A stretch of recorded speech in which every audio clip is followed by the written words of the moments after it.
Hello everyone. आज हम बात करेंगे सेक्सुअल हैरेसमेंट के बारे में, sexual abuse, rape and prevention related to sexually transmitted infection और डिजीजेस। तो सबसे पहले हम डिस्कस करते हैं सेक्सुअल हैरेसमेंट क्या होता है, इससे जुड़ी हुई अवेयरनेस और इसके प्रिवेंशंस के बारे में। तो सेक्सुअल हैरेसमेंट को अगर हम स्टडी करते हैं तो केयरफुल इन्वायरमेंट क्रिएट करने के लिए, ताकि जो वर्क प्लेसेस हों वो रेस्पेक्टफुल इन्वायरमेंट हो, सबके लिए अच्छा इन्वायरमेंट हो, इसमें किसी को भी फ़ियर ना हो या फिर किसी भी तरह का इंटिमिडेशन ना वो फ़ील करे। तो सेक्सुअल हैरेसमेंट होता क्या है? ये कोई अनवेलकम या वर्बल, फिजिकल या फिर विजुअल कंडक्ट हो सकता है। सेक्सुअल नेचर का हो सकता है, डेलिब्रेट हो सकता है, रिपीटेड हो सकता है। ये एक सेंस ऑफ डिस्कम्फर्ट या फिर फियर क्रिएट कर सकता है किसी पर्सन के अंदर। ये हार्मलेस कॉम्प्लीमेंट्स के बारे में नहीं है, ये ऐसे बिहेवियर के बारे में है जो कि बाउंड्रीज को क्रॉस करता है और किसी की डिग्निटी को वायलेट करता है। ये एक हॉस्टाइल या फिर ऑफेंसिव वर्क इन्वायरमेंट को क्रिएट करता है, जिससे कि जॉब परफॉर्मेंस अफेक्ट होती है, एम्प्लॉयमेंट डिसीजन अफेक्ट होते हैं और कंडीशंस अफेक्ट होती हैं। तो सेक्सुअल हैरेसमेंट सभी जेंडर्स के लिए अप्लाई होता है, सभी स्टैटिस्टिक्स इसमें रिलेट करते हैं, चाहे वो मेल हो, चाहे फीमेल हो, चाहे वो एल्डरली पर्सन हो या फिर कोई बच्चा हो, तो वो सबसे रिलेट करता है। और ये हैरेसर और विक्टिम दोनों कोई भी जेंडर हो सकते हैं, बोथ मेल हो सकते हैं या फिर फीमेल हो सकते हैं। तो forms of sexual harassment, physical harassment हो सकता है, अनवांटेड टचिंग, हगिंग या किसिंग हो सकता है, या फिर किसी का मूवमेंट ब्लॉक करना, किसी की बहुत ज़्यादा क्लोज फिजिकल प्रॉक्सिमिटी के अंदर आना, पर्सनल स्पेस के अंदर एंटर करना, कोई असॉल्ट क्रिएट करना, असॉल्ट अटेम्प्ट करना। वर्बल हैरेसमेंट हो सकता है किसी के लिए सेक्सुअल कमेंट पास करना, किसी के अपीयरेंस को लेके, उसकी बॉडी को लेके, ऐसे जोक्स क्रैक करना, कोई भी ऐसी सेक्सुअल जोक्स क्रैक करना, या फिर कोई पर्सनल क्वेश्चंस पूछना उनकी पर्सनल लाइफ के बारे में या सेक्सुअल लाइफ के बारे में, बार बार डेट्स के लिए पूछना कई रिजेक्शंस होने के बाद भी, सेक्सुअल प्रेशर डेवलप करना, ये सब वर्बल हैरेसमेंट में आता है। विजुअल हैरेसमेंट में जैसे कि किसी को देखते रहना, घूरते रहना, वियर्ड तरह से उसको देखना, जिससे कि वो बहुत ज़्यादा ऑफेंडेड फील करे और रेस्टलेस फील करे, ऐसा कोई जेस्चर या बॉडी लैंग्वेज बनाना जो कि एप्रोप्रिएट नहीं है, और कोई ऐसा कंटेंट, सेक्सुअली कंटेंट किसी को दिखाना, तो वो, या फिर इनएप्रोप्रिएट फोटोज़ या मैसेज किसी को सेंड करना, वीडियोज़ सेंड करना, सेक्सुअल पोस्टेड मटेरियल्स को शेयर करना, ये सब आता है आपका विजुअल हैरेसमेंट में। तो types of sexual harassment in workplace में कई तरह का सेक्सुअल हैरेसमेंट हो सकता है, जैसे कि दिस फॉर दैट, जैसे कि कोई एम्प्लॉय बेनिफिट्स के लिए या प्रमोशंस के लिए या इस तरह की चीज़ों के लिए सेक्सुअल एडवांटेजेस की डिमांड कर सकता है। सुपीरियर को प्रॉमिस कर सकता है in exchange of a date और सेक्सुअल डिमांड्स फुलफिल करने के लिए। ऐसे में अगर वो रिफ्यूज़ होता है तो वो उसको थ्रेटन भी कर सकता है। हॉस्टाइल वर्क इन्वायरमेंट हो सकता है, जहाँ पे कि अनवेलकम सेक्सुअल कंडक्ट हो जो कि इंटिमिडेशन क्रिएट कर सकता है। Hostile environment offensive work environment create कर सकता है, एक इंडिविजुअल की परफॉर्मिंग एबिलिटी को कॉम्प्रोमाइज़ कर सकता है, जैसे कि किसी को जोक्स क्रैक करते रहना, सेक्सुअल जोक्स, या फिर कोई एक्सप्लिसिट मटेरियल शो करना, रिपीटेड अनवांटेड एडवांसेस देना, सेक्सुअली चार्ज कमेंट करना, ये सब डिस्कम्फर्ट क्रिएट कर सकता है और वर्क परफॉर्मेंस को अफेक्ट कर सकता है। इम्पैक्ट क्या होता है विक्टिम पे या वर्क प्लेस पे? तो विक्टिम बहुत ज़्यादा इससे अफेक्ट होता है, जैसे कि उसको डिस्ट्रेस, एंजाइटी, डिप्रेशन या पोस्ट ट्रॉमेटिक स्ट्रेस डिसऑर्डर हो सकता है, फीलिंग ऑफ आइसोलेशन या पावरलेसनेस हो सकता है, वो अपना मोटिवेशन खो सकता है, कॉन्फिडेंस खो सकता है, सोशल विड्रॉल हो सकता है, वो हो सकता है कि सोशली इन्वॉल्व ना रहे लोगों के साथ, फिजिकल हेल्थ प्रॉब्लम हो सकती है, कोई क्रोनिक हेल्थ प्रॉब्लम हो सकती है, करियर डिग्रेडेशन हो सकता है, फाइनेंशियल प्रॉब्लम्स हो सकती हैं।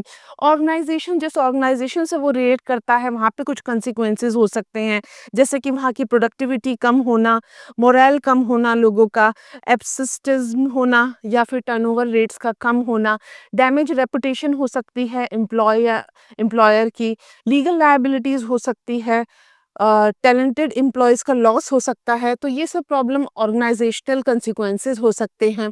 तो इससे रिलेटेड कई सारे इफ़ेक्ट हैं, जैसे विक्टिम को अफ़ेक्ट करते हैं, कंपनी को अफ़ेक्ट करते हैं, उनके बीच के डायनामिक्स को अफ़ेक्ट करते हैं, ऑर्गेनाइजेशन बहुत ज़्यादा फ़ेल हो जाती हैं, इस तरह के जब इंसिडेंसेस होते हैं तो। तो सेक्सुअल हैरेसमेंट क्यों हो सकती है, किस वजह से होती है? तो सबसे पहला रीज़न हो सकता है पावर इम्बैलेंस का। तो जो सुपीरियर अथॉरिटी है वो अपनी पावर का फ़ायदा उठा के किसी को एक्सप्लॉइट करने की कोशिश कर सकती हैं, अपने सबऑर्डिनेट्स को इंटिमिडेट कर सकती हैं, उन्हें परेशान कर सकती हैं। और अगर जो डिफरेंसेस रहते हैं पावर की वजह से, तो जो विक्टिम है वो थोड़ा-सा फ़ियरफुल महसूस कर सकता है। कल्चरल या सोशल नॉर्म हो सकते हैं, जैसे कि कहना कि बॉयज़ विल बी बॉयज़, और उस बिहेवियर को टॉलरेट करना, उसको एक्सेप्ट करना, कंप्लेन ना करना और उनके इनएप्रोप्रिएट बिहेवियर को टॉलरेट करना। लैक ऑफ क्लियर पॉलिसीज़ हो सकता है, यानी कि आपके पास इस तरह की पॉलिसीज़ नहीं है जो कि एंटी हैरेसमेंट पॉलिसीज़ हो, उसकी प्रॉपर ट्रेनिंग नहीं है, उसका सही तरह से रिपोर्टिंग प्रोसीजर नहीं है, रिपोर्टिंग प्रोसीजर बहुत ही ज़्यादा अनक्लियर है, तो कोई चाहता भी है तो उसका रिपोर्ट नहीं कर पाता है। कई सारे ऐसे एनवायरनमेंट्स हो सकते हैं, ऐसे कंसिक्वेंसेस हो सकते हैं जो फ़ियरफुल हो, जहाँ पे कि जो विक्टिम है वो ऐसा फ़ील करे कि वो किसी तरह से कंप्लेन नहीं कर सकता है। तो कई सारे legal protection and landmark cases हैं जिन्होंने इसको लेके काम किया है, और ऐसे बहुत सारे एक्ट आए हैं, जैसे कि the 7th of the civil right act 1964। तो ये फेडरल लॉ ने दिया है सेक्स डिस्क्रिमिनेशन इन एम्प्लॉयमेंट में, यानी कि जहाँ पर आप काम करते हैं वहाँ पर आप मेल और फीमेल में डिफरेंस नहीं कर सकते हैं, इंक्लूडिंग सेक्सुअल हरेसमेंट को लेके भी आप डिफरेंसेस नहीं कर सकते हैं। तो 15 साल से ऊपर की जो उम्र के एम्प्लॉयज़ हैं उनको ये कवर करता है।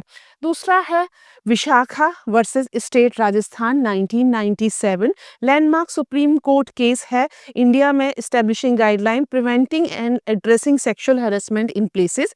तो जहाँ पर भी सेक्सुअल हैरेसमेंट होता है उसको प्रिवेंट करने के लिए, उसको एड्रेस करने के लिए ये लॉ है जो कि 1997 में आई थी। देन इसके बाद है स्टेट लेवल प्रोटेक्शन। कई सारे ऐसे स्टेट हैं जो कि इसको स्ट्रॉन्ग प्रोटेक्शन देना चाहते हैं, मैंडेटरी सेक्सुअल ट्रेनिंग देना चाहते हैं एम्प्लॉयज़ को, सुपरवाइज़र को, ताकि ये सारे केसेस कम हो सके, इनका थ्रेशोल्ड कम हो सके और इसको लिमिट किया जा सके। तो अपने राइट को जानना बहुत ज़रूरी है, एम्प्लॉयर को पता होना चाहिए कि उसके क्या राइट्स हैं इस हरेसमेंट को लेके, और किस तरह से क्या चीज़ें इलीगल हैं और उसके अकॉर्डिंग क्या पेनल्टीज़ हैं। तो how to prevent sexual harassment, इसको प्रिवेंट करने के लिए एक मल्टी लेयर अप्रोच की ज़रूरत होती है, जिसमें पॉलिसीज़ हो, एजुकेशन हो, कल्चरल अकाउंटेबिलिटी हो। सबसे पहला है ज़ीरो टॉलरेंस पॉलिसी को इस्टेब्लिश करना, यानी कि किसी भी तरह से इस चीज़ को टॉलरेट ना करना, इसको एड्रेस करना और इसको कंप्लेन करना। तो रिटन पॉलिसीज़ होनी चाहिए जिसमें डिफाइन होना चाहिए कि हैरेसमेंट क्या है, किस तरह से उसको प्रोहिबिट किया जा सकता है बिहेवियर को, उसके कंसिक्वेंसेस क्या होंगे और किस तरह से उस पर हम बात करके, किस लेवल पे बात करके हम उसका डिसीजन ले सकते हैं। देन उसके बाद पावर रेगुलर ट्रेनिंग। तो ऐसी ट्रेनिंग कराना एम्प्लॉयज़ की, मैनेजर्स की, एग्जीक्यूटिव्स की, जो कि हैरेसमेंट को रिकॉग्नाइज करे, उनका इंटरवेंशंस ढूंढे, रिपोर्टिंग प्रोसीजर्स को फॉलो करे और सारी लीगल ऑब्लिगेशंस को कंडक्ट करे। तो रिफ्रेशर ट्रेनिंग होनी चाहिए, एनुअली इस तरह की ट्रेनिंग कंडक्ट कराई जानी चाहिए।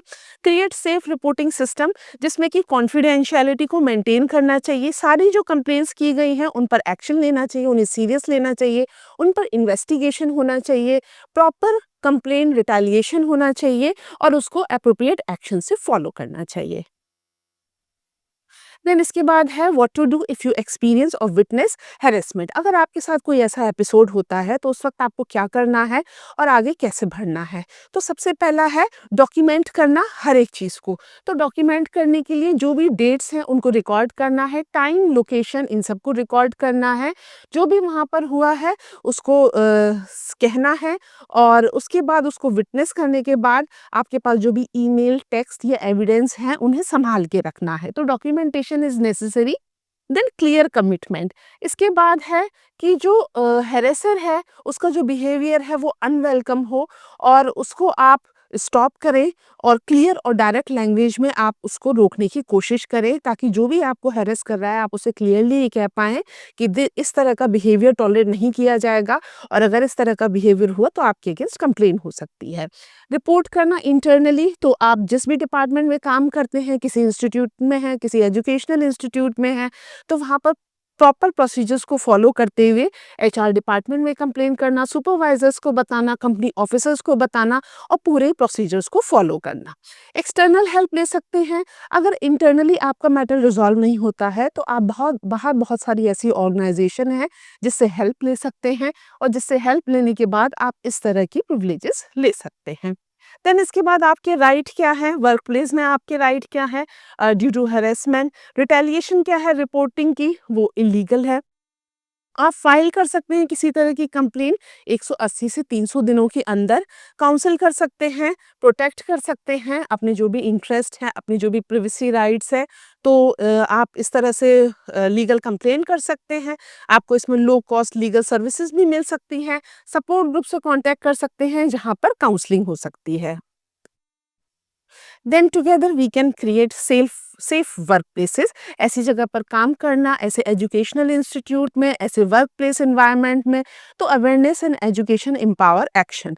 सबसे पहली बात है कि नॉलेज इज पावर। जब हर किसी को समझ में आता है कि हैरेसमेंट कैसा है, वो कैसा दिखता है और हमें क्या रिस्पॉन्ड करना चाहिए, तो वो हमारे लिए एक कंफर्टेबल इन्वायरमेंट क्रिएट होता है उस सबसे।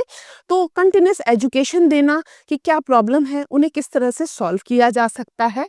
Respect and dignity are foundational. तो हेल्दी वर्क कल्चर को मेंटेन करना, म्यूचुअल रिस्पेक्ट बिल्डअप करना, प्रोफेशनल बाउंड्रीज को क्रिएट करना, रिकॉग्नाइज करना हर किसी की इनहेरेंट डिग्निटी को, तो इन सब चीज़ों को रिकॉग्नाइज करना, और ये सब ज़रूरी है एक ऑर्गेनाइजेशन सक्सेस के लिए। Then prevention is shared responsibility. सबके पास एक रोल है प्ले करने के लिए। तो जब भी विटनेस ये सोचता है कि उसको कब चीज़ें बतानी है, किस तरह से सपोर्ट लेना है, किस तरह से रिपोर्ट करना है, किस तरह से जो वायलेशन हुई है, ये सारी अकाउंटेबिलिटी है, तो किस तरह से इस सबको कंडक्ट किया जा सकता है। Now next topic is sexual abuse awareness, impact and prevention. तो इसमें हम बताएंगे आपको कैसे इसको रिकॉग्नाइज करना है, प्रिवेंट करना है, सेक्सुअल अब्यूज को कैसे कंट्रोल करना है कि वो हमारी कम्युनिटी में धीरे धीरे डिमिनिश हो जाए। तो सबसे पहले सेक्सुअल अब्यूज क्या होता है? सेक्सुअल अब्यूज का मतलब होता है कोई भी ऐसी सेक्सुअल एक्टिविटी जो बिना किसी कंटेंट की होती है, कंसेंट की होती है, जिसमें आपने कंसेंट नहीं दिया है। तो ये वायलेशन है पर्सनल ऑटोनॉमी का और डिग्निटी का, और ये कई फॉर्म्स में हो सकता है और ये कई डेमोग्राफिक्स में हो सकता है। तो physical contact, unwanted touching, assault और any force sexual activity without clear voluntary consent. तो आपके कंसेंट के बिना अगर कोई आपको टच कर रहा है, असॉल्ट कर रहा है या कोई फोर्स सेक्सुअल एक्टिविटी कर रहा है, तो हम उसे एक फिजिकल सेक्सुअल अब्यूज कहते हैं। दूसरा है एक्सप्लॉयटेशन, किसी को सेक्सुअल प्लेजर के लिए यूज करना, सेक्सुअल पर्पस के लिए यूज करना, मैनिपुलेशन के द्वारा या फिर उसकी वल्नरेबिलिटी का एडवांटेज लेके किया जाता है, तो वो एक्सप्लॉयटेशन कहलाता है। Then harassment and online abuse, जहाँ पर आप सेक्सुअल एडवांसेस को यूज करते हैं, कमेंट्स को, साइबर हैरेसमेंट को यूज करते हैं, या फिर किसी भी तरह का डिजिटल एक्सप्लॉयटेशन करते हैं। तो सेक्सुअल अब्यूज जो होता है वो कई बार हो सकता है, इसमें विक्टिम का जो ट्रस्ट है वो ब्रेक हो जाता है, कई तरह से ये हो सकता है। देन अगर हम इसका देखें कि क्या ग्राफिक्स हैं, क्या परसेंटेज क्राइटेरिया है, तो सबसे पहले 1 in 5 वुमेन्स आर अफेक्टेड। तो 5 में से 1 वुमेन इसको एक्सपीरियंस करती है, या तो रेप या फिर attempt to rape in their life time. दूसरा है man are also affected by, तो 71 में से 1 मैन विल बी अफेक्टेड। तो during their life time they would be affected, 71:1 का रेशियो है। एंड परपिट्रेटर्स यानी कि 7 आउट ऑफ 10 एक्सॉल्ट जो होते हैं वो जो विक्टिम नोन होता है उससे होते हैं। तो सेक्सुअल अब्यूज जो होता है वो ट्रांसेंड्स करता है सारे बाउंड्रीज को, हर कम्युनिटी, वर्क प्लेस में ये हो सकता है, एजुकेशनल इंस्टीट्यूट में ये हो सकता है, ऑनलाइन स्पेसेस में हो सकता है। तो इससे रिलेटेड बहुत सारी डेमोग्राफिक्स हैं और कई सारी अवेयरनेसेस हैं। तो किस तरह से हम इसको प्रिवेंट कर सकते हैं, इसको हम आगे स्टडी करेंगे।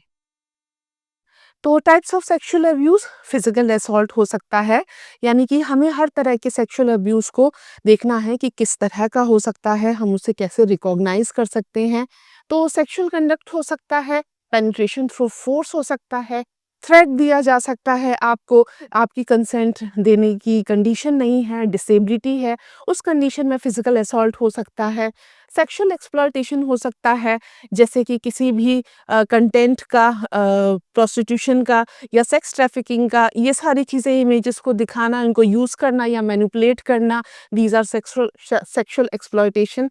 ऑनलाइन टारगेटिंग हो सकती है, जैसे कि digital grooming behaviour, unsolicited sexting या फिर sharing intimate images without consent. अगर आप किसी के कंसेंट के बिना ये सारी इमेजेस, ये सारी चीज़ें, कंटेंट शेयर करते हैं या उसको दिखाते हैं, तो ये एक तरह का सेक्सुअल अब्यूज़ है। साइबर हैरेसमेंट हो सकता है, जो कि माइनर्स को अफेक्ट कर सकता है।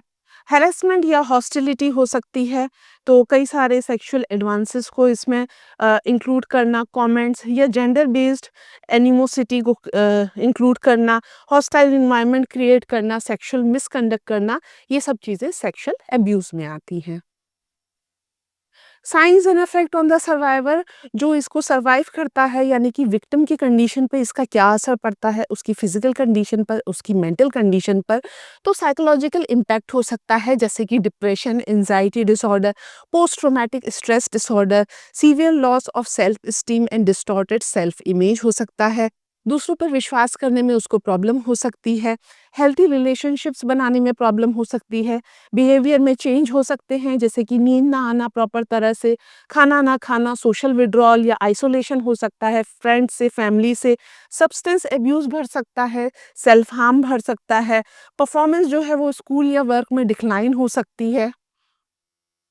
तो बैरियर्स टू रिपोर्टिंग, यानी कि जो सर्वाइवर है वो कभी-कभी हेजिटेट करता है कि वो किस तरह से इसको कंप्लेन करे, किस तरह से वो इस तरह के एनवायरनमेंट में अपने आप को ओपन करके बताए। तो फियर ऑफ डिसबिलीफ या फिर ब्लेम हो सकता है, यानी कि सर्वाइवर को ऐसा लग सकता है कि अगर वो इस बारे में किसी को बताएगा तो उसको ब्लेम किया जाएगा, यानी कि विक्टिम ब्लेमिंग नैरेटिव्स हमारी सोसाइटी में ज़्यादा हैं, परसिस्ट करते हैं। इस वजह से विक्टिम के अंदर ये फियर आ सकता है कि उसी को ही ब्लेम किया जाएगा।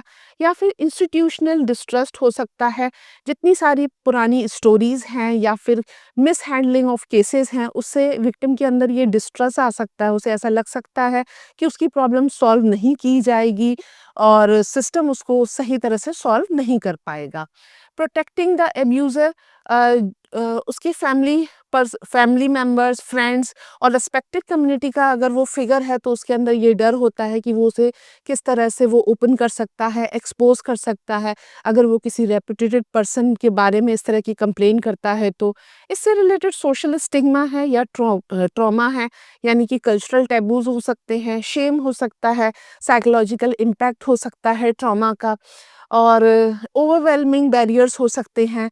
तो ये सारी चीज़ें इससे रिलेट करती हैं और ये रिपोर्ट करने में एक बैरियर की तरह सामने आती हैं। तो प्रिवेंशन एंड अवेयरनेस स्ट्रेटजीज क्या होती हैं? हेल्दी रिलेशनशिप्स को प्रमोट करना, एजुकेशन देना उसके बारे में, कंसेंट के बारे में बताना, अपनी बाउंड्रीज को डिफाइन करना, म्यूचुअल रिस्पेक्ट को मेंटेन करना एट एन अर्ली एज, और यंग पीपल्स को ये सब बताना, रिलेशनशिप्स के बारे में बताना कि सही तरीका क्या होता है, कंसेंट क्या होता है। बाय स्टैंडिंग इंटरवेंशन, यानी कि एम्पावर करना इंडिविजुअल को। तो इस बिहेवियर को वो किस तरह से समझ सकता है। तो 5 डीज़ को समझना, यानी कि direct, distract, delegate, delay and document, इनके बारे में उसको इंफॉर्मेशन देना। रिकॉग्नाइज करना वार्निंग साइंस क्या है, यानी कि किसी का बिहेवियर कैसा है, इसमें रेड फ्लैग्स कौन से हैं, मैनिपुलेशन टैक्टिक्स क्या हो रही हैं जो कि अब्यूज़र यूज़ कर सकता है। तो रिस्क को जल्दी से आइडेंटिफाई करना, देन उसके बाद सेफ इन्वायरमेंट को इम्प्लीमेंट करना, ऐसी ट्रेनिंग और पॉलिसीज़ को क्रिएट करना जो स्कूल में हो, वर्क प्लेसेस में हो, कम्युनिटी ऑर्गेनाइजेशन में हो, जो कि विक्टिम्स को सपोर्ट कर सके। तो ये एक मल्टी फैसेटेड अप्रोच है, जिसमें एजुकेशन, पॉलिसीज़, कल्चरल शिफ्ट्स, इन सबको इंक्लूड किया जा सकता है और इस तरह की सेक्सुअल अब्यूज़ को प्रिवेंट किया जा सकता है और इससे अवेयरनेस को क्रिएट किया जा सकता है।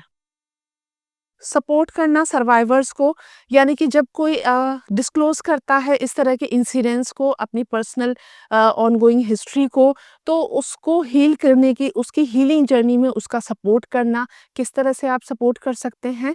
लिसन करना और बिलीव करना, आपको उसे जज नहीं करना है, उनको सुनना है वो क्या कहने चाहते हैं। ट्रस्ट को मेंटेन रखना है, व्हाय जैसे क्वेश्चन नहीं पूछने हैं, क्या हुआ, क्यों हुआ, कैसे हुआ, इस तरह से नहीं पूछना है। एनकरेज करना प्रोफेशनल सपोर्ट को, यानी कि इस तरह की काउंसलिंग कराना, इस तरह का इमोशनल सपोर्ट देना, ट्रॉमा को हील करने की प्रोसेसिंग में हेल्प करना, तो प्रोफेशनल सपोर्ट के लिए एनकरेज किया जा सकता है। इंफॉर्मेशन प्रोवाइड करना, यानी कि आपके लीगल राइट्स क्या हैं, रिपोर्टिंग ऑप्शंस क्या है, क्या रिसोर्सेज आपके पास हैं, लेकिन उनके डिसीजन को रिस्पेक्ट करना कि वो क्या डिसीजंस लेना चाहते हैं, क्या नेक्स्ट स्टेप्स लेना चाहते हैं। देन कनेक्ट करना रिसोर्सेज को, जैसे कि हॉटलाइन को एक्सेस करना, और कई सारी ऑर्गेनाइजेशन सपोर्ट ग्रुप्स के साथ जुड़ना, उनके साथ जुड़ के अपने आगे की हीलिंग जर्नी को कंटिन्यू करना, तो ये सब सपोर्ट करना है सर्वाइवर्स को। देन की पॉलिसीज एंड लीगल प्रोटेक्शन, तो कई सारे प्रोटेक्शन राइट हैं, जैसे कि टाइटल 9 प्रोटेक्शन, तो ये फेडरल सिविल राइट है जो कि सेक्स बेस्ड डिस्क्रिमिनेशन को प्रोहिबिट करता है एजुकेशन में, sexual harassment and assault schools में या फिर यूनिवर्सिटी में। देन इसके बाद है इक्वल अपॉर्चुनिटीज़ लॉ, यानी कि वर्क प्लेस में प्रोटेक्शन है सेक्सुअल हेरेसमेंट के लिए, और किसी भी तरह का डिस्क्रिमिनेशन नहीं होना चाहिए, इसके लिए सिविल राइट है। मैंडेटरी रिपोर्टिंग, यानी कि certain professional teacher, health care workers, ये सब जो हैं ये सपोर्ट कर सकते हैं रिपोर्ट करने के लिए जो भी एब्यूज़ हुआ है उससे रिलेटेड। देन इसके बाद क्रिमिनल डेफिनेशंस है, जैसे कि लीगल फ्रेमवर्क को डिफाइन करना, जो भी सेक्सुअल असॉल्ट हुआ है या अब्यूज़ हुआ है उसके लिए क्या पेनल्टीज़ हैं, क्या उसके लिए कंसिक्वेंसेस हैं, उस सब को मॉनिटर करना। तो ये जो पॉलिसीज़ और लॉ है ये सब क्रिएट करती हैं, हेल्प करती हैं एक प्रॉपर वर्क एनवायरनमेंट क्रिएट करने में, एक हेल्दी सोसाइटी मेंटेन करने में। तो together we can make a difference. तो सबसे पहला है अवेयरनेस, एजुकेशन एंड अवेयरनेस होनी चाहिए, किस तरह से प्रिवेंट होना चाहिए ये सारी चीज़ें, नॉलेज को शेयर करना चाहिए, स्पीक अप होना चाहिए, यानी कि जो भी विक्टिम है उसके साथ जो कुछ भी हुआ है वो अपनी बात को कह पाए, उसको सपोर्ट मिल पाए, जितने भी चैलेंजेस हैं, हार्मफुल एटीट्यूड्स हैं, वो सब वर्क हो पाएँ। देन इसके बाद कम्युनिटी बिल्डअप करना, इस तरह की कम्युनिटी बिल्डअप करना जहाँ पे सेफ स्पेस हो, कलेक्टिव एजुकेशन हो, अनवेवरिंग कमिटीज़ हों रिस्पेक्ट करने के लिए, तो एक्शन लेना, joint sexual assault awareness programme में पार्टिसिपेट करना, प्रिवेंशन कैंपेन्स करना, तो इस तरह की कन्वर्सेशन करना, एक्ट ऑफ सपोर्ट करना, पॉलिसीज़ में इन्वॉल्व होना, ये सब बहुत ज़रूरी है। अगर हम इस तरह का एनवायरनमेंट क्रिएट करेंगे तो ये बहुत सारे केसेस जो हैं वो बहुत कम हो जाएंगे। देन इसके बाद है हर किसी का इसमें रोल है, चाहे वो एजुकेटर है, एडवोकेट है या फ्रेंड है, बाई स्टैंडर्ड है, तो अगर हम साथ में मिलके काम करेंगे तो हम इन सारी प्रॉब्लम से डील कर सकते हैं। सपोर्ट सर्वाइवर्स क्रिएट करना बहुत ज़रूरी है। Now next is understanding rape awareness impact and prevention. तो सेक्सुअल वायलेंस क्या है, सपोर्टिंग सर्वाइवर्स क्या है, एक कल्चर क्रिएट करना कंसेंट का और रिस्पेक्ट का। So what is rape? Rape is a non-consensual sexual penetration. A violent crime है, profound violation of the human rights है. It is not about desire or attraction. It is the act of violence, control and domination that leaves lasting trauma. तो ये एक violence act है, domination का act है, जो कि विक्टिम को बहुत ही ज़्यादा ट्रोमेटिक एक्सपीरियंस कराता है और उसकी लाइफ फिर उसके बाद चेंज हो जाती है। ये किसी के साथ भी हो सकता है, किसी भी जेंडर के साथ हो सकता है, वो मेल हो सकता है, फीमेल हो सकता है, उसका डिफरेंट सेक्सुअल ओरिएंटेशन हो सकता है, सोशियो इकोनॉमिक बैकग्राउंड जो है वो अलग हो सकता है, कोई इससे इम्यून नहीं है और कोई इसके लिए आस्क नहीं करता है। तो शॉकिंग रियलिटी क्या है, अगर हम सेक्सुअल वायलेंस को देखें तो 5 इन 1 वुमेन इज़ अफेक्टेड, तो 5 में से 1 वुमेन जो है वो इससे अफेक्ट होती है, एंड 1 इन 75 मेन जो है वो इससे अफेक्ट होते हैं। देन अगर 90% केसेस में देखा जाए तो जो केसेस होते हैं उसमें जो भी पर्सन होता है वो नोन होता है, वो किसी फैमिली फ्रेंड्स या समवन जो भी नोन है। तो ये सारी स्टैटिस्टिक्स हैं। देन इसके बाद इससे जुड़े मिथ क्या हैं और फैक्ट्स क्या हैं, मिसकंसेप्शन क्या है सेक्सुअल वायलेंस को लेके। तो it's about sex, rape is not about sex, it's about power, control and domination. ये एक वायलेंट क्राइम है, कोई सेक्सुअल एंड एक्ट रॉन्ग नहीं हो रहा है, but it is a crime. इससे जुड़ा मिथ क्या है? Victim provoke rape bye their behaviour और क्लोथिंग। ऐसा नहीं है, रिस्पॉन्सिबिलिटी जो लाई होती है वो परपेट्रेटर पे होती है। कोई भी आउटफुट, एक्शन या सर्कमस्टेंसेस इस असॉल्ट को जस्टिफाई नहीं करता है। False accusation are common, false accusations are not common। 2 to 10% false accusation होती हैं जो हर तरह की केसेस में होती है। तो इसमें कई सारे जो केसेस हैं वो अनरिपोर्टेड रह जाते हैं। Impact on the survival, survivor पर क्या इम्पैक्ट हो सकता है? सर्वाइवर जो होता है उसकी लाइफ में बहुत कुछ चेंज हो जाता है। फिजिकल, मेंटल और सोशल हेल्थ बहुत ज़्यादा डिफर कर जाती है। तो इसमें क्या हो सकता है? फिजिकल, इमोशनल या सोशल चैलेंजेस हो सकते हैं। फिजिकल या मेंटल चैलेंजेस में इंजरीज हो सकती हैं, पीटीएसडी हो सकता है, डिप्रेशन, एंजाइटी, स्लीप डिस्टर्बेंसेस या क्रोनिक पेन हो सकता है। सोशल इम्पैक्ट में stigma, isolation, relationship difficulties, challenges at the work और स्कूल।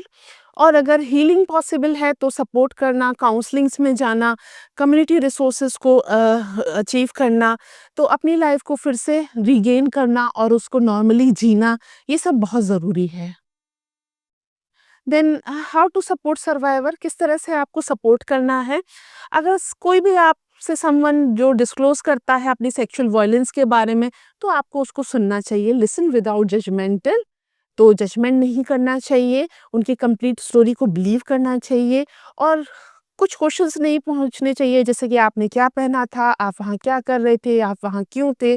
तो इस तरह की चीज़ें हमें नहीं पूछनी चाहिए। उनकी ऑटोनॉमी को रिस्पेक्ट करना, उनकी प्राइवेसी को रिस्पेक्ट करना, उनकी चॉइसेस जो भी हैं उसको रिपोर्ट करना, हेल्प के लिए डिस्क्लोज करना अदर को। तो जो भी है, अगर वो जैसे चाहते हैं वो उस तरह से उस चीज़ को डिस्क्लोज कर सकते हैं, शेयर कर सकते हैं। हमें ज़रूरत है कि हम उन्हें इस बारे में बताएं, इस बारे में गाइड करें, नॉलेज दें। हमें किसी भी तरह से उनको फोर्स नहीं करना चाहिए। वो ये उनका इंडिविजुअल राइट है कि वो आगे किस तरह से connect them to resources, information provide करना, प्रोफेशनल सपोर्ट देना, counsellor, trauma counsellor, medical care. अगर कोई इन्फेक्शन हुआ है, जैसे एसटीआई इन्फेक्शन हुआ है, तो लेट देम डिसाइड कि वो किस तरह से किस सर्विस को अचीव करना चाहते हैं। प्रिवेंशन स्टार्ट्स विद एजुकेशन, यानी कि कंसेंट एजुकेशन, ये बताना कि कंसेंट क्या होता है, हेल्दी बाउंड्रीज क्या होती हैं। स्कूल में respect and communities foundation create करना, सेक्सुअल वायलेंस को डिक्रीज करना, रिड्यूस करना at an early age. Bystander intervention, कई सारे प्रोग्राम्स, इस तरह के वार्निंग साइंस, इन सबको बताना, असॉल्ट। और उसके बाद एड्रेसिंग अल्कोहल, अल्कोहल एक चीज़ है जो इम्पैक्ट डाल सकती है, और इसके बारे में उसको बताना, प्रिवेंशन क्या है इससे, और इस तरह से इंटॉक्सिकेशन ना होना। देन लीगल फ्रेमवर्क क्या है? ये एक सीरियस क्राइम है जिसकी पनिशमेंट होती है, और लीगल लैंडस्केप है इसका, जो कि कॉम्प्लेक्स हो सकता है और वो स्टेट और कंट्री में वेरी करता है। तो known your rights, her survivor के पास ये राइट है कि वो उसको रिपोर्ट करे और फॉरेंसिक एग्ज़ाम हो सके, सर्विस को वो एक्सेस कर पाए कि वो प्रोसिक्यूट करना चाहता है या नहीं। अंडरस्टैंड करना बैरियर्स को ये समझना कि जो सर्वाइवर है वो हेजिटेट करता है, उसके अंदर डर होता है, तो रिटेलिएशन होना, किसी तरह का ट्रॉमा होना, डिस्ट्रेस होना, तो ये सब चीज़ें कॉमन हो सकती हैं। देन उसके बाद एक्सेस करना सपोर्ट सर्विसेज को। विक्टिम जो है वो क्या कर सकता है? वो लीगल प्रोसेसेस में जा सकता है, कॉन्फिडेंशियलिटी को मेंटेन रख सकता है और ऑप्शंस को चूज़ कर सकता है। तो सपोर्ट सिस्टम को एक्सेस करना। देन इसके बाद कम्युनिटी एंड कैंपस इनिशिएटिव्स। तो कई सारी कंट्रीज़ में कई सारे ऐसे प्रोग्राम्स हैं जो कि सेक्सुअल वायलेंस को डिक्रीज़ करते हैं, उसको प्रिवेंट करते हैं। जैसे कि रेस्पेक्ट प्रोग्राम है, तो ये इंटरैक्टिव थिएटर प्रोवाइड करते हैं यूथ को एजुकेट करने के लिए, हेल्दी रिलेशनशिप्स के लिए, कंसेंट के लिए, अब्यूज़िव बिहेवियर को रिकॉग्नाइज़ करने के लिए। देन उसके बाद है यूनिवर्सिटी वर्कशॉप। कॉलेज में ऐसी बहुत सारी ट्रेनिंग हो सकती हैं जिसमें कि रेप मिथ को डिबंक किया जा सकता है, बायस्टैंडर्स को टीच किया जा सकता है, प्रमोट किया जा सकता है सेफ और रिस्पेक्टफुल कैंपस एनवायरनमेंट को। नेशनल ऑर्गेनाइजेशन है जैसे कि rain and rape on campus, local crisis centre provide करता है ट्रेनिंग, एडवोकेसी और पॉलिसी रिफॉर्म्स को। तो ये आपका सपोर्ट सिस्टम है। देन इसके बाद together we can end rape, तो अवेयरनेस हो सकती है, इससे जुड़ी एजुकेशन और ओपन कन्वर्सेशन हो सकती है, साइलेंस को ब्रेक करना, सेक्सुअल वायलेंस को कंट्रोल करना, उसको रोकना। और फिर उसके बाद सपोर्ट सिस्टम बिलीव करना, उनको सुनना, जो भी सर्वाइवर्स हैं उनके बारे में सुनना, उनको जजमेंट नहीं करना और उनकी डिग्निटी को मेंटेन रखना। एक्शन लिया जा सकता है, सबका एक रोल है, इसके अगेंस्ट हमें बोलना चाहिए, सपोर्ट सर्वाइवर होना चाहिए, कंसल्ट कल्चर को प्रमोट करना चाहिए अपनी कम्युनिटी में। अगर आपको किसी भी तरह का सपोर्ट चाहिए तो इस तरह के बहुत सारे सपोर्ट ग्रुप्स हैं जिनसे आप बात कर सकते हैं। Then last is the prevention of sexually transmitted disease और sexually transmitted infections। ये क्या होते हैं, इनकी नॉलेज हमारे लिए बहुत ज़्यादा ज़रूरी है। तो इन इन्फेक्शंस को कंट्रोल करने के लिए तो सबसे पहले है एसटीडी या एसटीआई क्या होता है। तो डेफिनेशन है सेक्सुअली ट्रांसमिटेड डिजीज या फिर इन्फेक्शन, वो इन्फेक्शन है जो कि सेक्सुअल कांटेक्ट से स्प्रेड होते हैं, जिसमें कि आता है वेजाइनल, एनल, ओरल सेक्स या फिर स्किन टू स्किन कांटेक्ट आता है। इसमें कई सारे इन्फेक्शन होते हैं जैसे कि bacteria, viruses, parasite. Common example है क्लेमाइडिया, गोनोरिया, सिफिलिस, HIV और HPV। एंड हिडन डेंजर क्या है, ये कई सारे एसिम्प्टोमेटिक होते हैं, यानी कि इनके सिम्टम्स स्टार्टिंग में नहीं आते हैं। जब तक इंडिविजुअल को पता चलता है तब तक उसको कोई सिम्टम्स नहीं आते हैं, बाद में जाके उसको पता चलता है। तो साइलेंटली ये हमारी बॉडी के अंदर सर्वाइव करते जाते हैं। तो जब तक आपकी टेस्टिंग वगैरह होती है तब आपको पता चलता है कि आपके साथ ये कॉम्प्लिकेशन है और इस तरह का इन्फेक्शन आपको हो गया है। तो अगर हम देखें यूएस में इस तरह का स्केल क्या है, तो स्टैटिस्टिक्स को देखें तो 15 मिलियन एनुअल न्यू केसेस हैं जो कि हर साल हो रहे हैं यूनाइटेड स्टेट्स में। 4 में से 1 टीनेजर जो है वो अफेक्टेड है और सेक्सुअली एक्टिव, जिसको एसटीआई है। 65 मिलियंस जो हैं वो एसटीडी के साथ रह रहे हैं, जिन सबको एसटीआई या एसटीडी है। 86% यंग एडल्ट हैं जो इससे इम्पैक्ट हुए हैं, जिनकी उम्र 15 से 29 साल है। तो ये यूएस का डाटा है, यूनाइटेड स्टेट्स का डाटा है। देन प्रिवेंशन मैटर्स, प्रिवेंशन बहुत ज़रूरी है, यानी कि अनट्रीटेड अगर होगा तो इससे इनफर्टिलिटी हो सकती है या क्रोनिक पेल्विक पेन हो सकता है, इक्टोपिक प्रेगनेंसी हो सकती है, कई तरह के कैंसर्स हो सकते हैं, एचपीवी हो सकता है या फिर सर्वाइकल थ्रोट या अदर तरह के कैंसर्स हो सकते हैं। इंक्रीज एचआईवी रिस्क, यानी कि अगर एसटीडी सिग्निफिकेंटली ज़्यादा है तो ट्रांसमिटेड एचआईवी हो सकता है, या फिर इन्फेक्शन से कई इम्यून सिस्टम आपका वीक हो सकता है। अगर आपका इम्यून सिस्टम वीक है तो आपको एचआईवी का रिस्क ज़्यादा बढ़ जाता है। देन इसके बाद ट्रीटमेंट ऑप्शंस हैं, तो कई सारे बैक्टीरियल एसटीडीज़ हैं जो कि ट्रीट किए जा सकते हैं अगर उन्हें जल्दी डिटेक्ट कर लिया जाए तो। और वायरल एसटीडी है जैसे कि हर्पीस एंड एचआईवी, ये वाइल नॉट वेरी क्योरेबल और ये हाईली मैनेजेबल है, तो हम इन्हें मैनेज कर सकते हैं बट क्योर नहीं कर सकते हैं। तो एब्स्टिनेंस, एब्स्टिनेंस का मतलब क्या है, उस चीज़ को दूर रखना, उस चीज़ को प्रिवेंट करना, ये सबसे ज़्यादा इफेक्टिव प्रिवेंशन है। तो कंप्लीट प्रोटेक्शन, अगर आप एब्स्टेनिंग करेंगे तो एब्स्टेनिंग में क्या होगा, यानी कि किसी भी सेक्सुअल एक्टिविटी को कंडक्ट ना करना, चाहे वो विजाइनल हो, एनल हो या ओरल हो, complete elimination of the activity. और तो इससे क्या होगा, किसी भी तरह का एसटीआई या सेक्सुअली ट्रांसमिटेड इन्फेक्शन आपको नहीं होगा। 100% इफेक्टिव है, ये सिर्फ अकेला ऐसा मेथड है जिससे कि एब्सोल्यूट सर्टेनिटी है और कोई भी अप्रोच ऐसी नहीं है जिससे कि आपको एसटीडी से कंप्लीट प्रोटेक्शन मिले। पर्सनल चॉइस है, ये वैलिड है, एम्पावरिंग डिसीजन है, ये आपकी हेल्थ को प्रायोरिटाइज करता है और इसको हमें जज नहीं करना चाहिए। सेफ सेक्स प्रैक्टिसेस, कॉन्डम्स या बैरियर हैं। तो अगर आप सेक्सुअली एक्टिव होना चूज़ करते हैं, कंसिस्टेंट हैं और अगर उसका करेक्ट मेथड चाहते हैं बैरियर मेथड का, ताकि ट्रांसमिशन जो है वो कम हो जाए, तो उसके लिए आप क्या मेथड यूज़ कर सकते हैं। सबसे पहला है यूज़ कॉन्डम कंसिस्टेंटली, यानी कि करेक्ट या कंसिस्टेंट यूज़ करना है आपको लेटेक्स या पॉलीयूरीथेन कॉन्डम्स का, जो कि एसटीआई के ट्रांसमिशन को रिड्यूस करेगा, उसके रिस्क को कम करेगा। देन उसके बाद एडिशनल बैरियर्स हो सकते हैं, डेंटल गम हो सकते हैं जो कि प्रोटेक्ट करते हैं ड्यूरिंग ओरल सेक्स और वेजाइनल। लेटेक्स ग्लव्स हो सकते हैं प्रोटेक्शन प्रोवाइड करने के लिए ड्यूरिंग मैनुअल स्टिमुलेशन। तो ये फ्लूइड एक्सचेंज से आपको रोकते हैं, जिससे कि एसटीडी या फिर एसटीआई आपको प्रिवेंट हो सकता है। स्टार्ट टू फिनिश प्रोटेक्शन, यानी कि कॉन्डम्स आपको पहले ही स्टार्ट कर देने चाहिए यूज़ करने जब सेक्सुअल एक्टिविटी स्टार्ट हो, और उसको पूरे थ्रू आउट मेंटेन रखना चाहिए जब भी कोई सेक्सुअल एनकाउंटर हो, तो स्टार्टिंग से लेके कंप्लीशन तक। देन इसके बाद टॉय सेफ्टी मेथड्स हैं, यानी कि कभी भी किसी भी तरह के सेक्स टॉयज़ को शेयर नहीं करना चाहिए पार्टनर्स के बीच में, उनका क्लीनिंग और डिसइंफेक्शन ज़रूरी है। कॉन्डम्स को यूज़ करना और उनको रिप्लेस करते रहना। Vaccination protect against HPV and hepatitis B, यानी कि एचपीवी वैक्सीन, तो इस तरह की वैक्सीन से आप सर्वाइकल, थ्रोट या एनल कैंसर्स को प्रिवेंट कर सकते हैं, जो कि ह्यूमन पैपिलोमा वायरस से होते हैं या फिर जेनाइटल वॉर्ट्स। तो ये जो वैक्सीन है ये क्या करता है, कैंसर प्रिवेंशन टूल की तरह प्रूवन है। हेपेटाइटिस बी का वैक्सीन हो सकता है, हेपेटाइटिस बी का वैक्सीन प्रोटेक्ट करता है हेपेटाइटिस बी वायरस से, जो कि आपको सीवियर लिवर इन्फेक्शन कर सकता है और ये सेक्सुअली ट्रांसमिटेड हो जाता है या फिर ब्लड के थ्रू भी ट्रांसमिट हो सकता है। रिकमेंडेड टाइमिंग क्या है, जो सारी वैक्सीन है उसके लिए टाइमिंग है 11 से 12, और एडल्ट को भी दिया जा सकता है लेकिन रिस्क ज़्यादा होता है, तो जितना जल्दी अगर आप वैक्सीनेशन कराएंगे उतना ज़्यादा अच्छा है। तो अपने हेल्थ केयर प्रोवाइडर से बात करना, वैक्सीनेशन स्टार्टअप करना। देन इसके बाद है regular testing and open communication. तो टेस्टिंग इज़ एसेंशियल।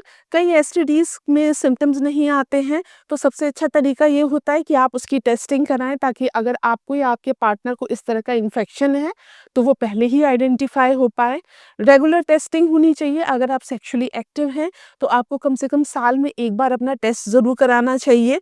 अगर आपके मल्टीपल पार्टनर्स हैं या फिर अनप्रोटेक्टेड सेक्स है, तो तब भी आपको टेस्ट रेगुलरली कराते रहना चाहिए। ओपनली बात करना, ऑनेस्ट कन्वर्सेशन होनी चाहिए अपने पार्टनर से सेक्सुअल हिस्ट्री को लेके, एसटीडी स्टेटस को लेके, क्या आपको कभी कोई एसटीडी हुआ है या पहले कोई इन्फेक्शन हुआ है, इस तरह का डाटा आपको शेयर करना चाहिए। अगर आप सेक्सुअली एक्टिव हैं तो ट्रांसपेरेंसी अगर आप मेंटेन रखेंगे तो आप और आपके पार्टनर सेफ रहेंगे। तो टेस्टिंग होनी चाहिए। देन इसके बाद है एडिशनल रिस्क रिडक्शन स्ट्रेटेजी। अगर आप चाहते हैं कि प्राइमरी प्रिवेंशन मेथड के अलावा भी आपको एडिशनल कुछ ऐसी स्ट्रेटेजीज मिले जिससे कि रिडक्शन और ज़्यादा कम किया जा सके, तो इसके लिए मल्टीपल लेयर ऑफ प्रोटेक्शन है, जो कि सारे रिस्क को काफ़ी हद तक कम करता है। जैसे कि पार्टनर्स को लिमिट करना, जितने आपके सेक्सुअल पार्टनर हैं नंबर ऑफ पार्टनर को रिड्यूस करना, इससे रिस्क कम होता है, एक्सपोजर कम होता है। मोनोगैमस रिलेशनशिप को मेंटेन रखना, पार्टनर्स की टेस्टिंग कराना, ये आपको एडिशनल प्रोटेक्शन प्रोवाइड करता है। Then avoid substance use. अगर आप ड्रग और अल्कोहल का यूज़ करते हैं तो इम्पेयर हो सकता है आपका जजमेंट, और जो इंक्रीज सेक्सुअल रिस्की बिहेवियर है वो आपका बढ़ सकता है। तो सोबर रहने की कोशिश करें, क्लियर हेडेड डिसीजन लेने की कोशिश करें, जैसे कि प्रोटेक्शन क्या है या फिर कंसेंट क्या है। कंसीडर करना प्री एक्सपोजर प्रोफाइलैक्सिस को, ये एक डेली मेडिकेशन है जो कि सिग्निफिकेंटली रिड्यूस करता है एचआईवी ट्रांसमिशन को उन लोगों में जिनमें कि इसका रिस्क ज़्यादा होता है। तो इससे आपको अपने डॉक्टर के बारे में आप इससे कंसल्ट कर सकते हैं और इसके बारे में और जान सकते हैं। और भी कुछ एक्शन ले सकते हैं, जैसे अपना ख्याल रखना और दूसरों का ख्याल रखना। तो प्रिवेंशन जो है वो आपसे शुरू होता है। ऐसी चॉइसेस रखना, इस तरह के इम्पैक्ट रखना जो कि आपकी हेल्थ के लिए, आपकी फ्यूचर के लिए, कम्युनिटी के लिए अच्छे हों। एसटीडी को कम करना, उसके ट्रांसमिशन को कंट्रोल करना। तो प्रैक्टिस प्रिवेंशन, एब्स्टिनेंस यूज़ कर सकते हैं आप, बैरियर कंसिस्टेंटली यूज़ कर सकते हैं सेक्सुअल एनकाउंटर के वक़्त, वैक्सीनेशन करा सकते हैं, अपने आप को प्रोटेक्ट रखना, एचपीवी से या हेपेटाइटिस बी से रेगुलरली टेस्ट करना, अपने स्टेटस को जानना, रूटीन एसटीडी स्क्रीनिंग कराना, कम्युनिकेट करना, बात करना, ऑनेस्ट डिस्कशन करना अपने पार्टनर के साथ सेक्सुअल हेल्थ को लेके। देन उसके बाद अर्ली प्रिवेंशन जो है वो लाइफ को सेव करता है, फर्टिलिटी को मेंटेन रखता है और लॉन्ग टर्म हेल्थ को मेंटेन रखता है। तो आप जो डिसीजन लेंगे उससे आपका जो कल है वो शेप लेगा। इन्फॉर्म चॉइसेस रखना, अपना ख्याल रखना और उस हेजिटेट नहीं करना किसी क्वेश्चन को पूछने में। तो हम साथ में मिलके एक ऐसा एनवायरनमेंट क्रिएट कर सकते हैं जो कि हेल्दी है, सेफ है और वो हर कम्युनिटी के लिए है। Thank you.